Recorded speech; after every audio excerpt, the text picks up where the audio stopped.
¿No ves, China, cómo todavía me necesitan, cómo todavía tengo quien me apoye? Yo también soy candidato, y del mismo partido oficial. Mira la lista, aquí estoy con Luna y Doso, y el justiciero dice que muy bien podemos triunfar. Alguna picardia de Ferreiro. Lo mejor será que no te metas, replicó Cenobita, siempre desconfiada. Cuando menos, te quieren sacar unos pesos palasao con cuero y la pionada. Vos siempre agarras palao del miedo. Replicó Bermúdez, que se echó inmediatamente a la calle, vibrando de entusiasmo y de esperanza. Eran las 7, y faltaba una hora para la apertura oficial del comicio. Bermúdez, sin plan, iba palpitando, envanecido con su prestigio, ya innegable, en las esferas oficiales, y casi seguro de que por él iría directamente al triunfo. Tenía necesidad de hablar con alguien que no fuera su mujer tan suspicaz y desconfiada que jamás creía las cosas hasta no haberlas palpado. Y la suerte quiso que con quien primero se topase fuera con el doctor Filippini, que salía de una casa vecina. Detúvole, convencido de que lo encontraría menos reacio que su digna esposa a compartir su patriótico entusiasmo, y, basándose en las conjeturas que le habían llenado la cabeza, le contó muy por lo menudo que sus amigos se habían arrepentido, como no podían menos de hacer, de haberlo dejado a un lado cuando tantos y tan importantes servicios prestara a la causa común. El doctor lo miraba a ratos y a ratos bajaba los ojos, disimulando una risita fisgona que le hacía cosquillas en el estómago. Y cuando el otro dejó de hablar, no pudo reprimir esta desconsoladora exclamación: «Mae per il quochente». «Ma, non vede per il quochente». El prestigioso candidato se sobresaltó, palideció y sin haber comprendido bien todavía, preguntó tartamudeando. «El cociente, ¿qué tiene que ver el cociente?» Filippini, tomándole un botón de la levita, para la circunstancia Bermúdez había creído conveniente salir de levita, y jugando con él, le explicó entonces sus suposiciones, en la media lengua italo, criolla, impasible, sin sorprenderse, con su filosofía práctica, ni de la inocencia del interlocutor, ni de la picardia de sus amigos políticos, sin más objeto que el de poner en claro las cosas, para hacer gala de sagacidad y burlarse en serio de aquel pobre congenere. Bermúdez quedó consternado al comprender que el partido oficial acababa de dividirse aparentemente, pero solo para asegurar más el triunfo, pues, por la ley, el candidato que apareciera en las dos listas, Luna en este caso, sería electo sin discusión, por pocos votos que obtuviera en una de ellas. Él no era, en resumen, más que un comparsa, cuya misión terminaría casi antes de haber empezado. Hijos de una gran.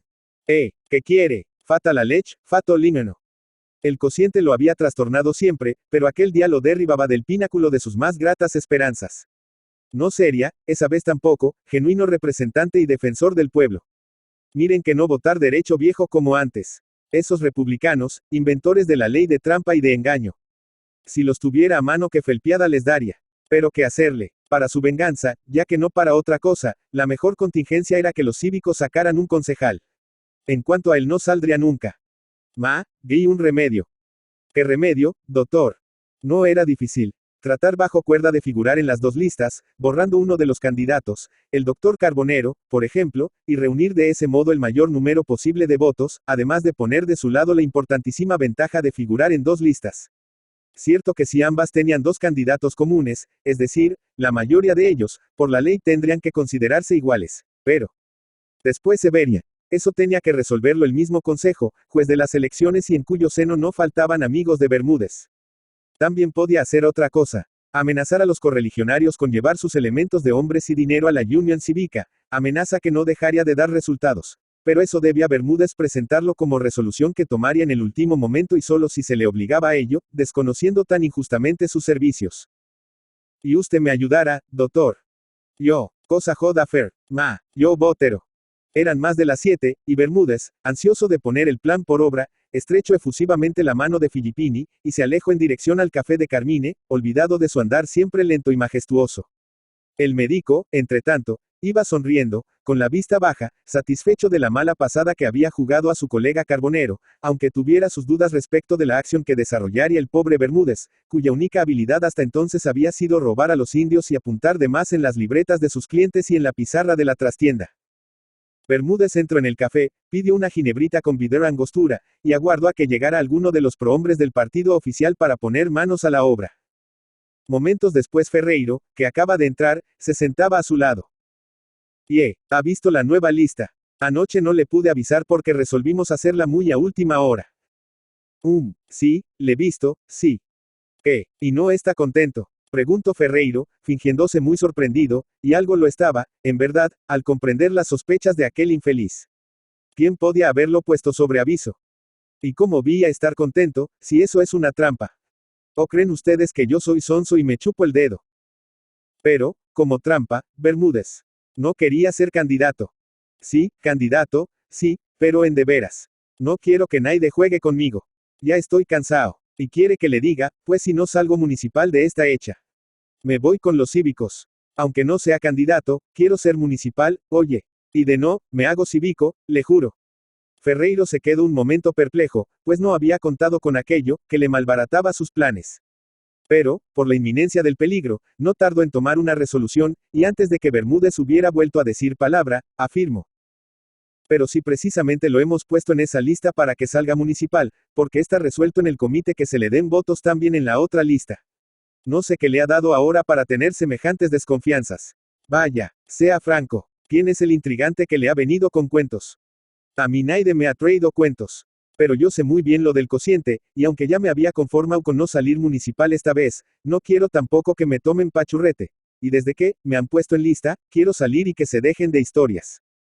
Pero si precisamente, le repito, sabiendo que usted deseaba ser municipal lo hemos puesto en esa lista, Bermúdez. Si el partido tenía que recompensar sus servicios, y así lo ha resuelto anoche. Usted es incapaz de desconfiar de ese modo, por eso le pregunto quién es el intrigante que le ha venido con cuentos.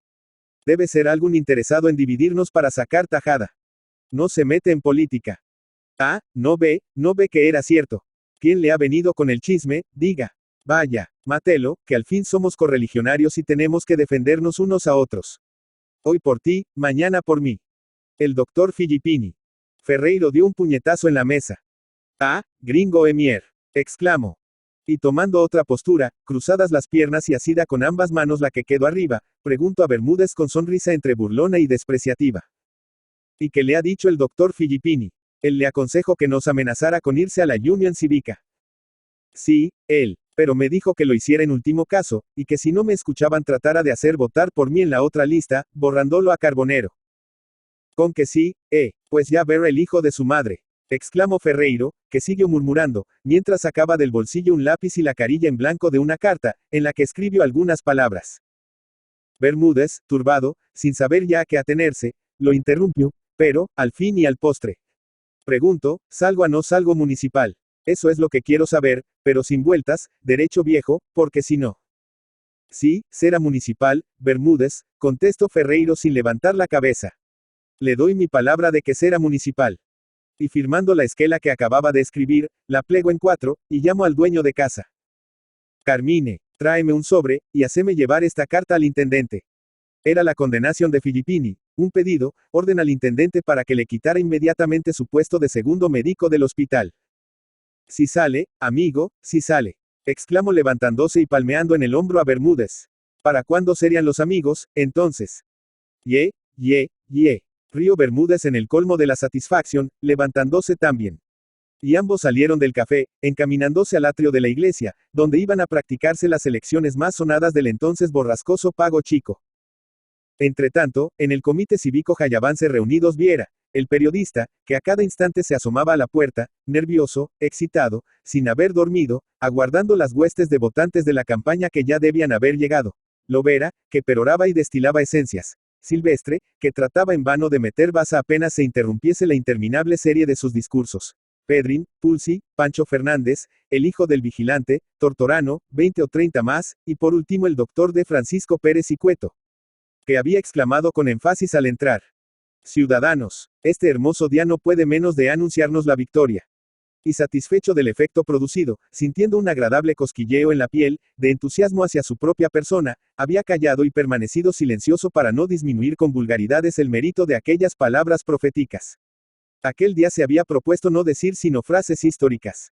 Pero eso sí tuvo que informarse de un detalle de la importancia, de la cuestión en aquellos momentos de vida o muerte, y preguntó en voz baja a Viera, deteniéndolo en una de sus continuas idas y venidas. Diga usted, Viera, ¿están preparadas las armas? Viera sacudió la cabeza de arriba abajo, dirigiéndole una mirada confidencial, y contestó más quedó aún, como un murmullo. Están. La noche empezó nos la hemos pasado acarreándolas con Silvestre. Y con un jabón. No sé cómo no nos han pillado.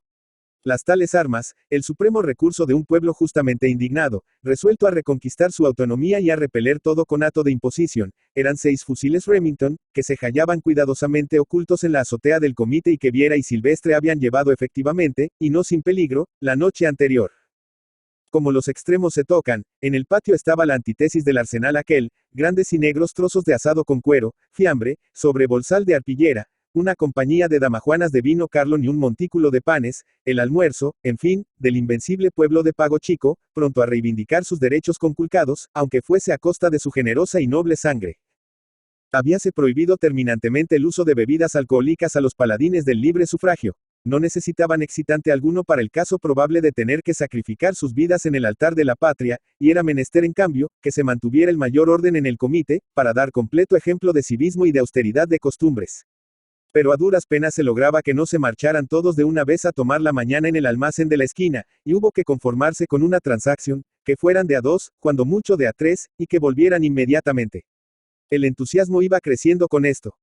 Hay que tenerlos a soga corta, decía Silvestres, si no, no pueden con el genio y rumbean pea la borracheria.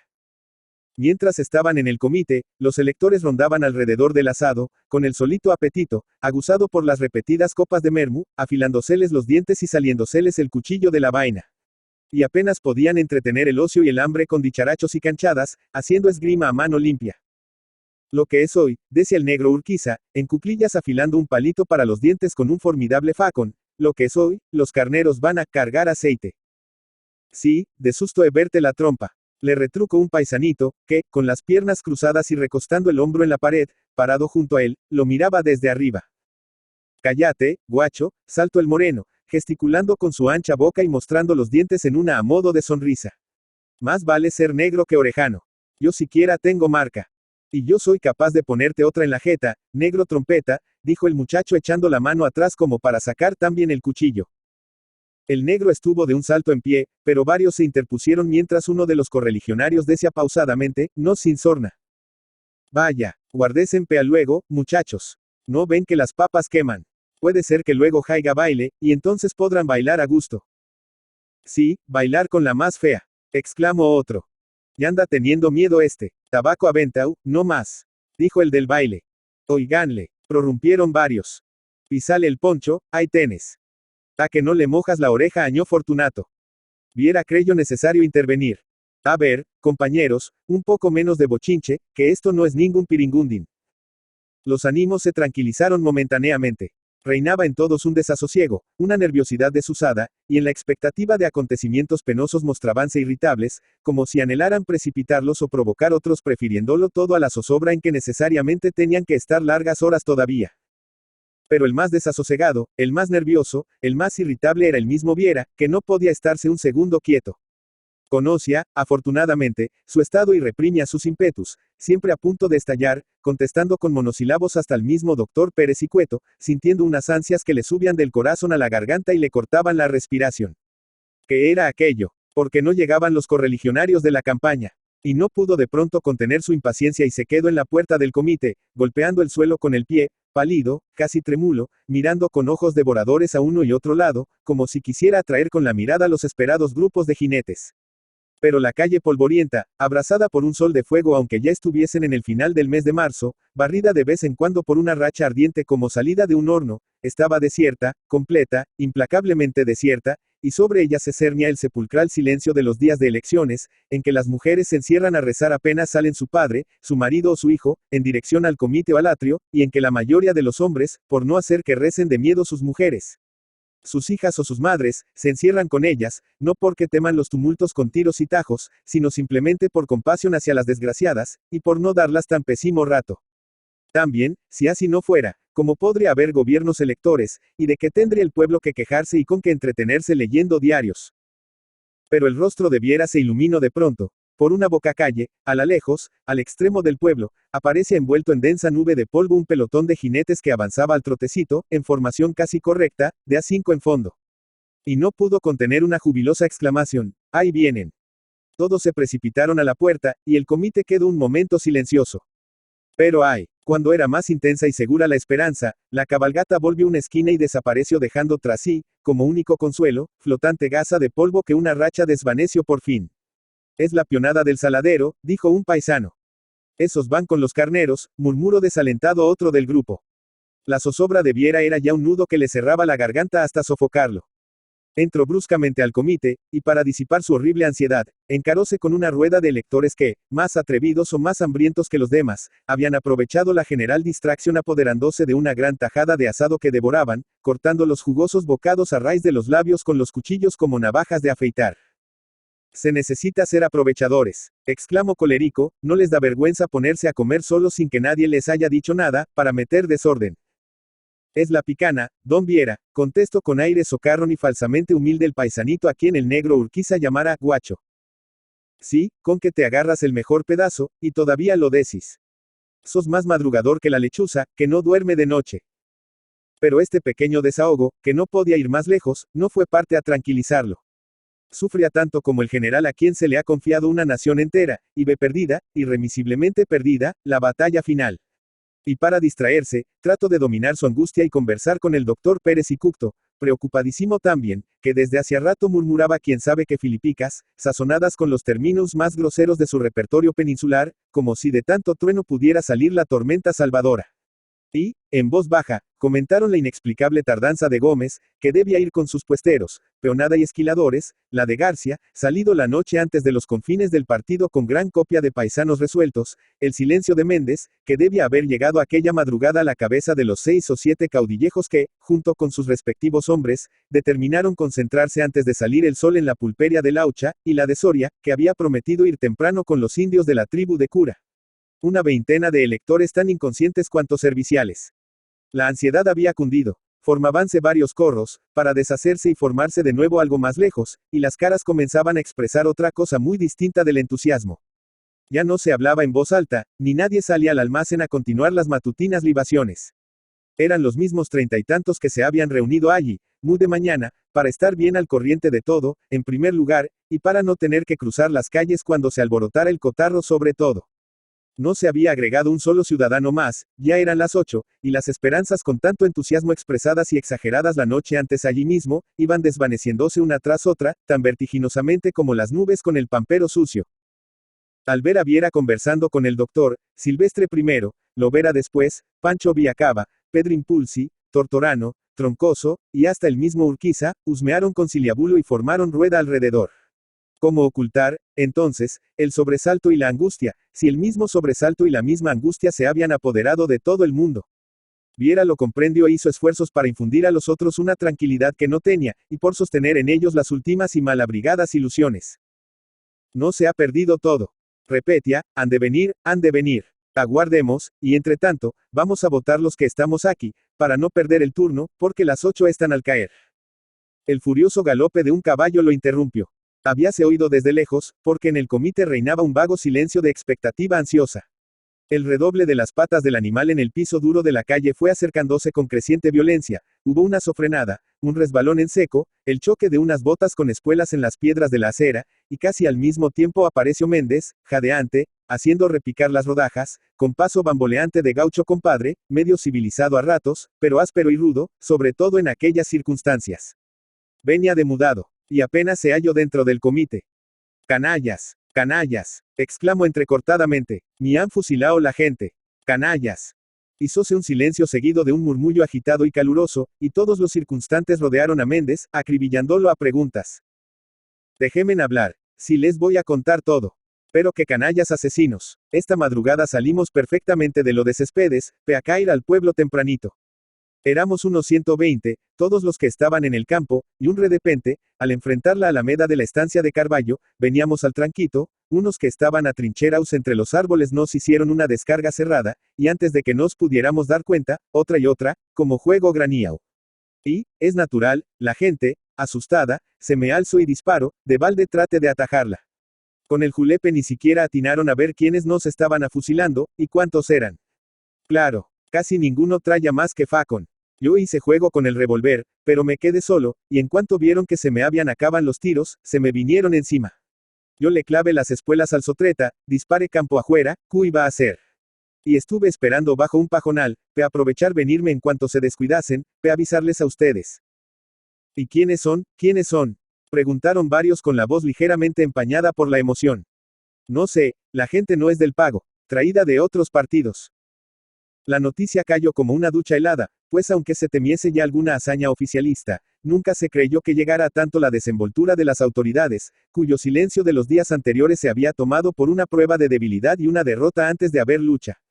En Pago Chico, como en el resto de la provincia, se fusilaba, pues a mansalva a la gente, y quien lo hacía era el mismo gobierno. Era cosa más seria de lo que se había pensado, entonces. No se trataba solo de sostener refriegas en los atrios, sino de hallarse siquiera en condiciones de llegar a ellos. Nadie las tuvo ya todas consigo, pues. Silvestre, exasperado, y al mismo tiempo curioso de saber lo que se preparaba en las cercanías de la iglesia, preguntó a Viera, mientras Méndez seguía explicando el terrible encuentro de aquella mañana, ¿qué hacen en la plaza? ¿Han mandado algún bombero? No, a nadie, contestó el periodista. Entonces voy yo de una carrera. Mucho cuidado, le gritó Viera, cuando Silvestre ponía el pie en la calle. El desaliento fue subiendo de punto, casi hasta convertirse en pánico, a medida que fueron llegando mensajeros con otras infaustas noticias. La jugada hecha a Méndez se había repetido con Gómez, con García, con Soria, con todos los que llevaban gente de diversos puntos del partido. Solo iban a engrosar los escasos elementos del comité, unos cuantos dispersos, que llegaban de a uno y de a dos, todos a dar noticias desesperantes, abultando los hechos, echando bravatas, mintiendo hazañas, exagerando el número, el armamento y la ferocidad del enemigo, que al fin y al cabo no quería matar sino ahuyentar electores por iniciativa y consejo de Ferreiro. No Sanfrega o fiero, caracho, exclamaba Méndez. Es una vergüenza, una verdadera vergüenza, decía Viera casi llorando. Y nos vamos a quedar así, como unos manfios. Nos habrán quitado la gente, pero nosotros podemos quetuarlos a balazos, canallas, hijos de mil. A ver, muchachos, a ver quién quiere hacer la pata ancha. Conmigo, venga el que tenga huesos, y vamos a echarlos del atrio a tiros. Parte de la gente, desde las primeras noticias, viendo la indecisión de los jefes, había juzgado lo más oportuno comerse el asado y beberse el vino. Pero al resonar la palabra vehemente y furibunda de Méndez, muchos habían acudido a hacerle corro, e iban enardeciéndose, ya dispuestos a lanzarse a la calle y jugar el todo por el todo, cuando Silvestre entró en el comité como una exhalación, y sin tomar aliento comenzó a contar que el comisario Barraba con 30 vigilantes armados a Remington ocupaba el frente del atrio y que tenía varias carretillas al lado, llenas de municiones, que los carneros por su parte, habían formado un cantón en las azoteas de la confitería de Carmine armados también con Remingtons del gobierno, y dominando las mesas colocadas en el atrio mismo, de tal modo, que podían fusilar a mansalva a cuantos se acercaran al comicio. Era la derrota, la más completa e inmerecida de las derrotas. Sin embargo, Viera quiso luchar hasta lo último, tentar un esfuerzo supremo, hacer de aquella una cuestión de vida o muerte para él y para cuantos le habían acompañado hasta entonces en su cruzada reivindicadora. No, amigo, es al botón, replicó Méndez, que había reaccionado, a su proposición de ir a tomar las mesas por asalto. Hace un ratito yo mismo lo aconsejaba, y hubiera ido a sacarlos de allí por sorpresa. Pero las cosas se han puesto muy distintas. No ve que están preparados, y que el único que vamos a sacar con estos 4 gatos es que nos maten como a perros. Sería un sacrificio tan cruento como inútil de sangre generosa, exclamó el doctor Pérez y Cueto con la voz más oratoria que tenía, dejemos que obren los acontecimientos. Tarde o temprano ha de llegar la hora de la justicia. Elevemos los corazones y retemplemos el ánimo. La patria nos mira, pausa corta, y estos contratiempos, estas iniquidades, mejor dicho, nos realzan a sus ojos, en lugar de deprimirnos como quisieran los enemigos de la libertad, los asesinos del pueblo. Todos apoyaron, y algunos dieron el ejemplo altamente filosófico de hacer a mal tiempo buena cara, yendo a atacar el asado ya que no podían comportarse lo mismo con las mesas electorales. El ejemplo fue seguido, todos se pusieron a comer, y del silencio sepulcral que reinaba en el comité desde las primeras desastrosas noticias, fue pasándose poco a poco a la animación y la alegría, gracias a las frecuentes y abundantes libaciones y para justificar una vez, más el refrán criollo de barriga llena, corazón contento. Pero los caudillos, como que eran los que más perdían, formaban grupo aparte, mustios y cariacontecidos, cerca de la puerta, comiendo melancólicamente, cuando vieron con sorpresa presentarse al mismo don Ignacio en persona, a pesar de la ruidosa separación del comité y del fuego resuelto que había hecho contra su mesa directiva. Lo dejaron acercarse sin decir palabra, aguardando a ver por dónde comenzaba. Vengo a acompañarlos en la derrota, y no hubiera venido en caso de triunfo, dijo dirigiéndose a Viera. En cuanto vi las fuerzas que hay en la plaza y el cantón de la azotea de Carmine, comprendí que los habían fregado. Es una infamia, pero todavía puede haber remedio. Han hecho protesta ante escribano. No, contesto simplemente Viera. Pero hombre, si es lo primero que hay que hacer. Bien me parecía que se habían descuidado. En estas cosas hay que tener un poco de práctica, como les he dicho tantas veces. Si no se hace la protesta como quieren pedir luego la anulación de las elecciones. Vamos a buscar al escribano para que la redacte inmediatamente. ¿Y de qué nos va a servir eso, si no hay justicia, si la protesta y nada todo es uno? Exclamó Silvestre, acuérdese, don Ignacio, de todas las que hemos hecho hasta hoy, y diga en cuál es la que no ha ido a parar a la basura. Si nos hubieran dejado votar habríamos ganado, no hay duda. Pero entonces hubieran protestado los carneros, y como los jueces son suyos, la corte hubiera anulado la elección. No hay remedio, no hay más remedio que hacer una revolución, pero una gorda, y colgar a toda la canalla de los faroles, porque a esos hay que matarlos o dejarlos. Nunca está de más la protesta, insistió don Ignacio. ¿Quién sabe qué vueltas van a dar las cosas, y nunca es malo estar prevenidos? Además, no cuesta nada hacerla, y siempre será un documento que atestigue la felonia de nuestros enemigos, una página realmente ignominiosa de su historia, apoyó el doctor Pérez y Cupto. Los demás estuvieron por la afirmativa, y los principales, Viera, don Ignacio, el doctor, Silvestre, y 4 o 5 más salieron para ir a buscar al escribano. Y la protesta se hizo, para aumentar el número de las protestas legalizadas de aquel tiempo, que reunidas en un legajo formarían una montaña de pequeñas inmundicias. El escribano Martínez no dejó de vacilar ante la exigencia de los cívicos. Aunque su función era ineludible, temía las iras oficiales, la posible venganza de los amos del poder, y solo comenzó a escribir el documento cuando vio que los electores burlados comenzaban a irritarse, y que, por huir de un peligro futuro, iba a caer en uno inminente y contundente. Aún puede verse, si es que el documento no ha desaparecido, si alguna interesada mano no lo destruyó en La Plata, donde fue a golpear las puertas de la sorda justicia, que está escrito con mano temblorosa, lleno también de borrones que la trémula pluma dejó caer aquí y allí, atestiguando el inmenso respeto de Tabelión hacia las autoridades constituidas y su anhelo de no ver perturbado el orden, sobre todo cuando el desorden podía envolver y arrastrar a su dignísima persona. Entretanto, en el comicio funcionaban las mesas bajo la exclusiva dirección del escribano Ferreiro, que hacía copiar los registros y poner en las urnas una boleta por cada nombre que se sacaba de las listas del padrón y se ponía en las actas. Defendidos contra toda posible acechanza por las fuerzas del comisario Barraba, estratégicamente dispuestas frente a la iglesia, y por los correligionarios armados a Remington acantonados en los altos de la confitería de Carmine, los escrutadores realizaban su patriótica tarea con toda tranquilidad, fuertes en su derecho y su deber. Desde que tuvieron por seguro que no se presentarían ni siquiera los fiscales cívicos, y que el resultado de los ataques a los electores de la campaña había sido excelente, se pusieron con júbilo a la tarea, copiando nombres y depositando boletas según las instrucciones de Ferreiro, es decir, alternado entre una y otra lista de las dos oficiales, de tal modo que al fin resultaran electos don Domingo Luna y el Gran Bermúdez, como era invencible deseo de este prohombre pagochiquense. No se había asustado mayormente Ferreiro de sus amenazas, pero consideró que era mejor no provocar una diesidencia en circunstancias tales como las que estaban atravesando, tanto más cuanto que Bermúdez podía servirle como instrumento, afinadísimo gracias a su misma inutilidad personal, lo llevaría de las narices a donde quisiera. En el comicio reinaba, pues, la calma más absoluta, y los pocos votantes que en grupos llegaban de vez en cuando del comité de la provincia, eran recibidos y dirigidos por Ferreiro, que los distribuye en las 3 mesas para que depositaran su voto de acuerdo con las boletas impresas que él mismo les daba al llegar al atrio. Los votantes, una vez cumplido su deber cívico, se retiraban nuevamente al comité, para cambiar de aspecto lo mejor posible, disfrazándose. El disfraz solía consistir en cambiar el pañuelo que llevaban al cuello, nada más, y volver 10 minutos más tarde a votar otra vez como si fueran otros ciudadanos en procura de genuina representación. No se pea que hacen incomodar a esa gente, exclamó uno de los escrutadores. Además de incomodarse ellos nos incomodan a nosotros, porque nos hacen perder tiempo, la mayor parte ni siquiera sabe con qué nombre debe votar. Lo mejor es seguir copiando derecho viejo del padrón, sin tanta historia. Tiene razón, amigo, exclamó Ferreiro, tiene mucha razón. Voy a dar orden de que no vengan más.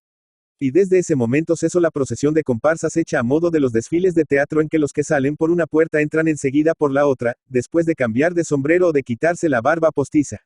Los escrutadores pudieron entonces copiar descansadamente el padrón, y así lo hicieron hasta la hora de almorzar. El almuerzo les fue llevado de la fonda, pues el comité, descontando ya el indudable triunfo, había querido obsequiarles con todo lo mejor que podía obtenerse en pago chico en materia de cocina francesa confeccionada con grasa de vaca.